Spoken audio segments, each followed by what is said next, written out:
Pelo quarto ano, a ENGIE será responsável pela neutralização das emissões do Rio Open, o mais importante torneio de tênis da América do Sul. Nas últimas 3 edições da competição, realizada na capital fluminense, a companhia já compensou quase 3.000 toneladas de carbono com créditos oriundos da geração renovável da Jirau Energia, que possui a usina hidrelétrica Jirau, instalada no Rio Madeira, em Rondônia. A ENGIE detém 40% de participação na usina e os demais acionistas são a Eletrosul, Chesf e Mitsui, cada um com 20%. O evento é mais um exemplo de parceria do grupo que fortalece o mercado voluntário de créditos de carbono no país. A neutralização das emissões do Festival de Música Universo Espanta, que reúne importantes artistas da MPB no início do ano no Rio de Janeiro, é outra iniciativa que já contou com o apoio da companhia, assim como os Jogos Olímpicos e a Copa do Mundo quando realizados no Brasil. Eu sou o Bernardo Menezes e vou conversar sobre os processos de descarbonização de grandes eventos, agora no Além da Energia. Aqui comigo para este bate-papo está o Giuseppe Signoriello, consultor de transição energética da ENGIE Brasil, e o Veríssimo Neto, gerente de Meio Ambiente e Socioeconomia da Jirau Energia. Olá, sejam muito bem-vindos ao nosso podcast. Olá, Bernardo, muito obrigado pelo convite.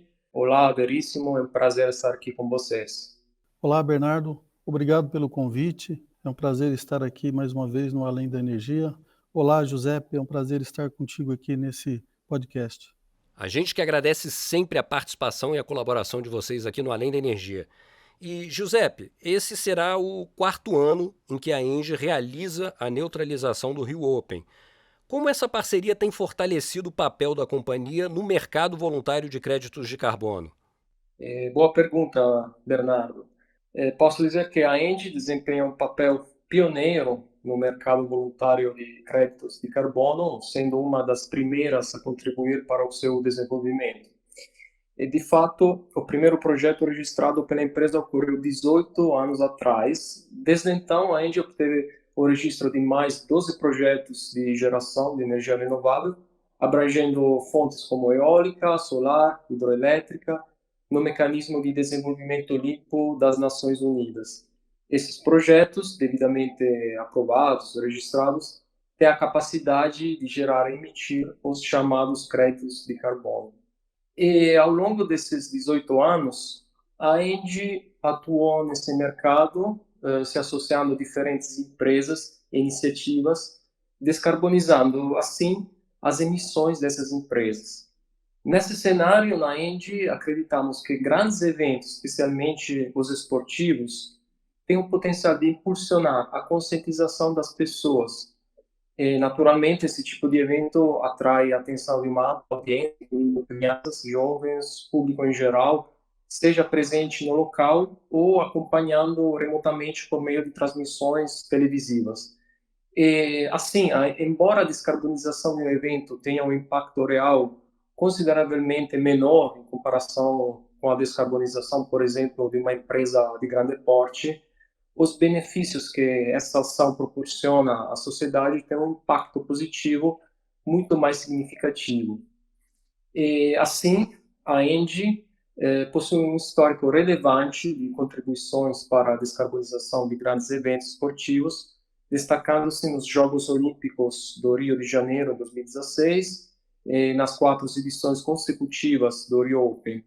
Rio Open, que alcançou a neutralidade de emissões pela primeira vez em 2020, graças à doação de créditos de carbono, que totalizam, até a edição do ano passado, quase 3.000 toneladas de CO2. Resumindo, então, a resposta à sua pergunta, Bernardo, a ENGIE se posiciona como uma pioneira e impulsionadora do mercado voluntário de créditos de carbono, e isso se deve a diversas iniciativas e parcerias com organizações de eventos, as quais não só estimulam a demanda, mas também encorajam outras empresas a seguirem esse exemplo, promovendo dessa forma a liquidez e a vitalidade do mercado voluntário.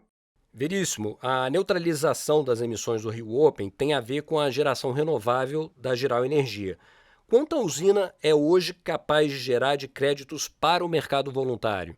Sim, Bernardo, a Jirau, né, é a quarta maior usina do Brasil. Ela se habilitou ao MDL lá no início do projeto. Ela tem capacidade de gerar 6 milhões, mais de 6 milhões de toneladas de CO2 ano, né, pela geração hídrica, né, evitando a queima de combustível fóssil. E como funciona esse processo de geração de créditos? Você pode explicar para a gente de maneira resumida? A geração de energia a gente faz em função do fluxo de água no rio, né?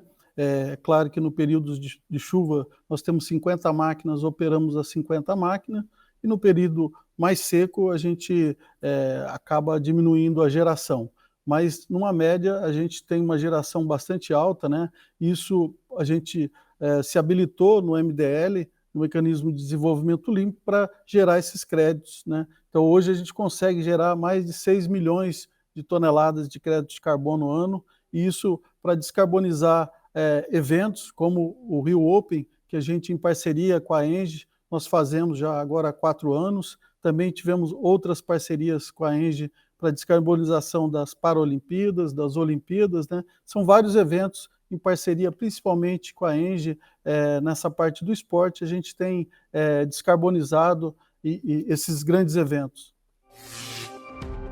O Além da Energia ouviu também a Márcia Kass, que é diretora de esportes da IMM Esporte e Entretenimento, organizadora do Rio Open.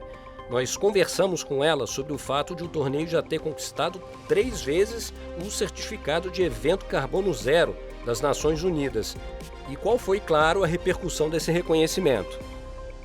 Bom, primeiro eu queria dizer que é um orgulho enorme para a gente ser um evento carbono zero reconhecido pela ONU, e a parceria com a ENGIE tem sido fundamental nesse processo todo.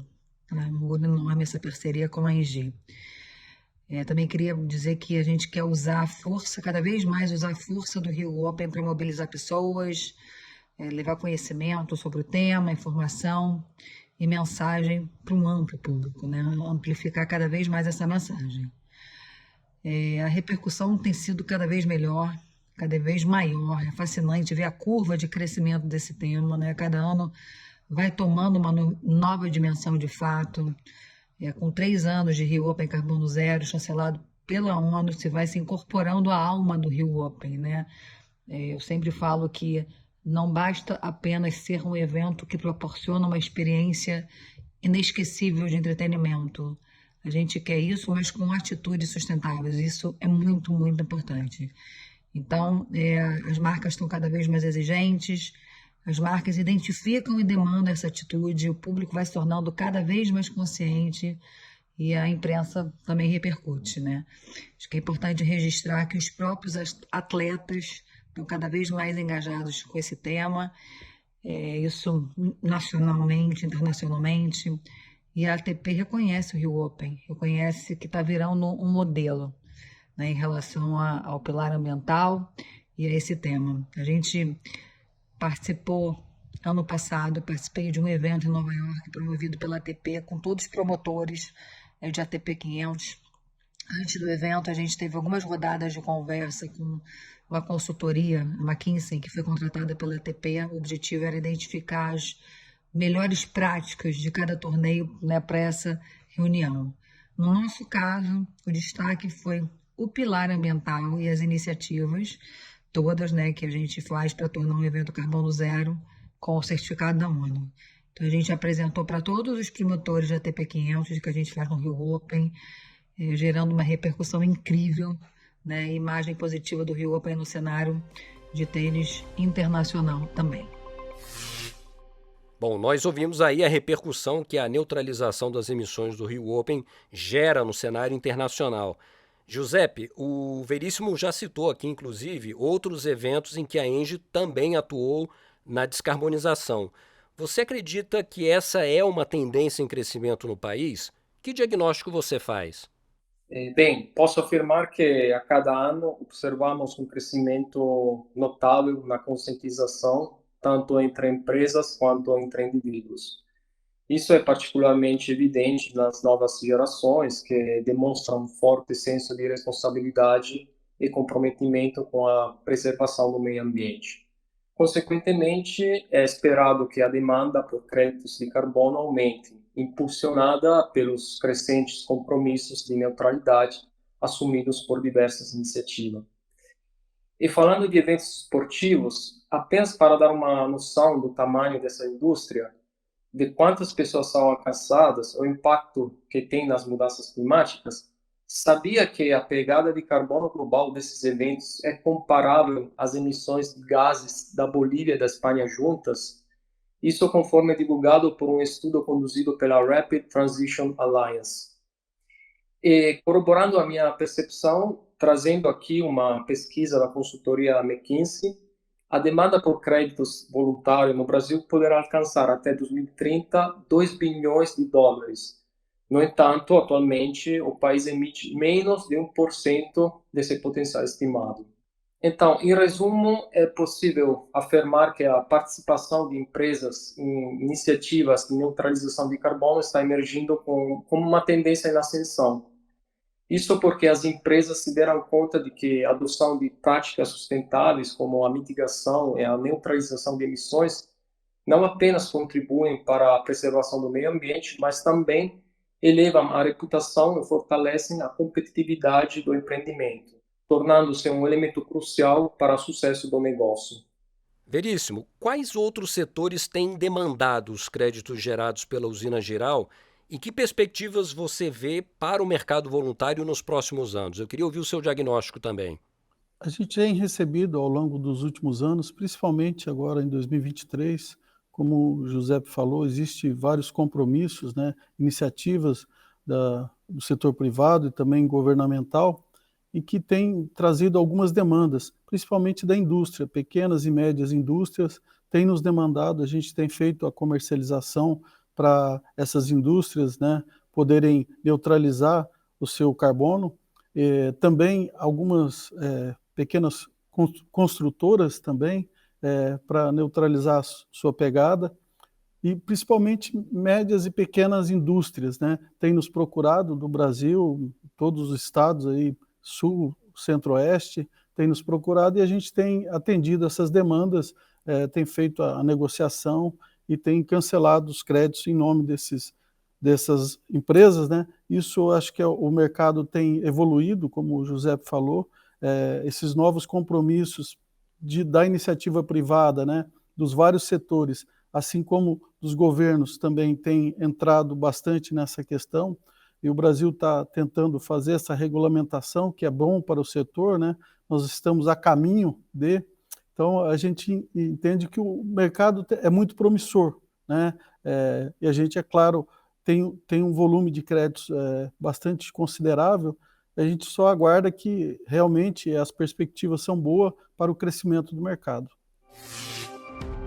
Nós também perguntamos à Márcia, diretora da empresa que organiza o Rio Open, quais são as principais estratégias adotadas para promover a neutralização das emissões do evento.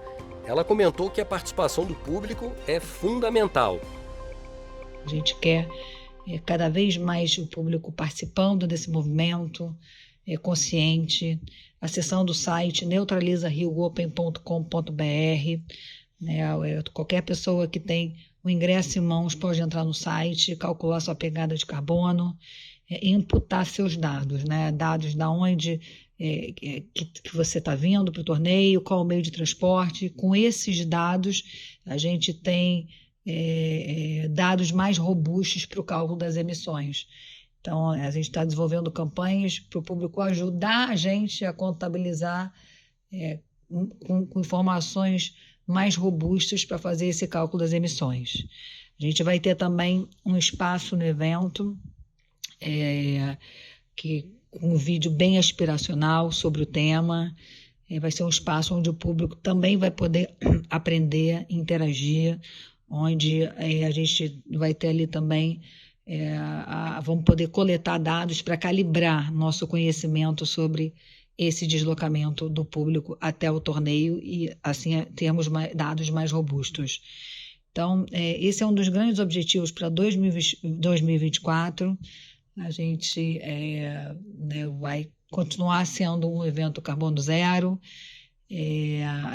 Mas a gente, né, com esse movimento, com essas campanhas, nosso grande objetivo é ter mais adesão ao movimento, é ter mais gente entrando no site, participando, contribuindo com as suas informações, e nos ajudando a proteger o planeta.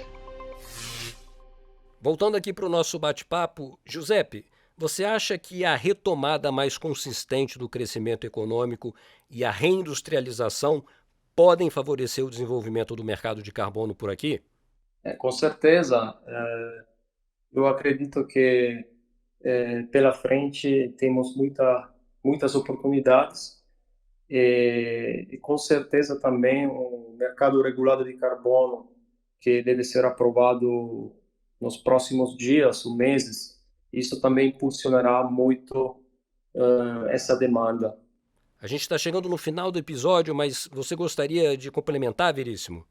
Só, né, corroborando com o Giuseppe, eu acho que a regulamentação do mercado pelo governo brasileiro, isso vai alavancar bastante essa questão dos créditos de carbono, a comercialização interna, né, isso vai alavancar bastante. E também, é claro, as empresas, os compromissos assumidos pelas empresas perante a sociedade, perante os órgãos, né, isso acaba também, de certa forma, tem puxado um pouco o mercado, né, tem aquecido um pouco.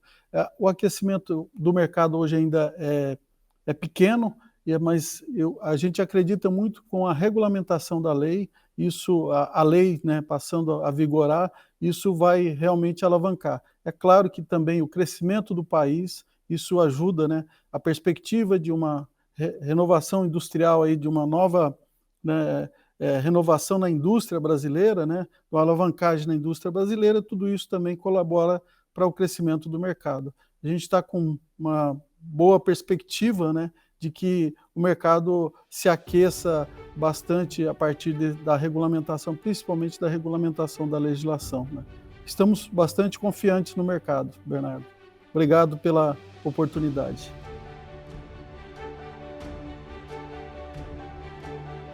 Este foi mais um episódio do Além da Energia. Eu agradeço muito ao Giuseppe, à Márcia e ao Veríssimo. Voltem sempre aqui ao nosso podcast. Muito obrigado, eu vou voltar com certeza, com muito prazer. Obrigado pela participação, mais uma vez levar informação ao nosso público, né, do Além da Energia, é um assunto bastante interessante e intrigante. Eu acho que nós temos aí um futuro brilhante aí no mercado de carbono. Obrigado. No site da ENGIE você encontra mais notícias sobre o setor de energia, cidades inteligentes e transição energética. Para quem já nos acompanha, não esqueça de curtir e seguir o canal da ENGIE no YouTube. Acompanhe também o podcast nas principais plataformas de áudio. Até mais!